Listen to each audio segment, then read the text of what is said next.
ಪ್ರಧಾನಮಂತ್ರಿ ಜನೌಷಧಿ ಕೇಂದ್ರಗಳನ್ನು ಸರ್ಕಾರಿ ಆಸ್ಪತ್ರೆ ಆವರಣದಿಂದ ತೆಗೆಯುವ ಸಿದ್ದರಾಮಯ್ಯ ಸರ್ಕಾರ ಜನವಿರೋಧಿ ಕಾರ್ಯಕ್ಕೆ ಮುಂದಾಗಿದೆ.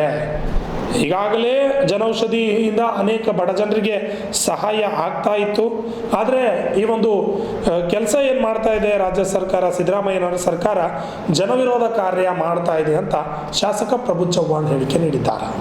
ಬೀದರ್ ಜಿಲ್ಲೆಯ ಔರಾದ್ ಪಟ್ಟಣದಲ್ಲಿ ಬಿಜೆಪಿ ಪಕ್ಷದ ವತಿಯಿಂದ ನಡೆಸಲಾದ ಪ್ರತಿಭಟನೆ ಬಗ್ಗೆ ಮಾತನಾಡಿದ ಶಾಸಕ ಪ್ರಭು ಚವ್ಹಾಣ್, ಪ್ರಧಾನಿ ಮೋದಿಯವರ ಜನಪ್ರಿಯ ಯೋಜನೆಗಳಲ್ಲಿ ಒಂದಾದ ಪ್ರಧಾನಮಂತ್ರಿ ಜನೌಷಧಿ ಕೇಂದ್ರ ಜನಪ್ರಿಯತೆಗಳನ್ನು ಸಹಿಸದ ಜನವಿರೋಧಿ ಸಿದ್ದರಾಮಯ್ಯ ಸರ್ಕಾರ ಪ್ರಧಾನಮಂತ್ರಿ ಜನೌಷಧಿ ಕೇಂದ್ರಗಳನ್ನು ಸರ್ಕಾರಿ ಆಸ್ಪತ್ರೆ ಆವರಣದಿಂದ ಹೊರಗೆ ಕಳಿಸುವ ಮೂಲಕ ಬಡವರಿಗೆ ಕಡಿಮೆ ದರದಲ್ಲಿ ಸಿಗುವ ಔಷಧಿಗಳನ್ನು ಸಿಗದಂತೆ ಮಾಡುತ್ತಿರುವ ಸರ್ಕಾರದ ನಿರ್ಧಾರವನ್ನು ಖಂಡಿಸುತ್ತೇವೆ ಎಂದರು.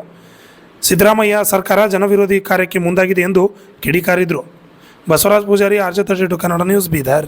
ಕೇಂದ್ರ ನಮ್ಮ ಜನಪ್ರಿಯ ಪ್ರಧಾನಮಂತ್ರಿ ಆದಮೇಲೆ ಕೇಂದ್ರ ಸರ್ಕಾರ ಕಡೆಯಿಂದ ಪ್ರತಿ ಹಾಸ್ಪಿಟಲ್ಗೆ ಗರೀಬ್ ಬಡವರಿಗೆ ಉಚಿತ ರೇಟ್ನಲ್ಲಿ ಸಿಗಬೇಕು, ಕಡಿಮೆ ದರದಲ್ಲಿ ಸಿಗಬೇಕು. ಅದಕ್ಕಾಗಿ ಪ್ರಧಾನಮಂತ್ರಿ ಅವರು ಎಲ್ಲ ಹಾಸ್ಪಿಟಲ್ನಲ್ಲಿ ಎಷ್ಟೋ ಜಿಲ್ಲೆ ತಾಲೂಕಿನಲ್ಲಿ ಹಾಕಿದ್ದಾರೆ.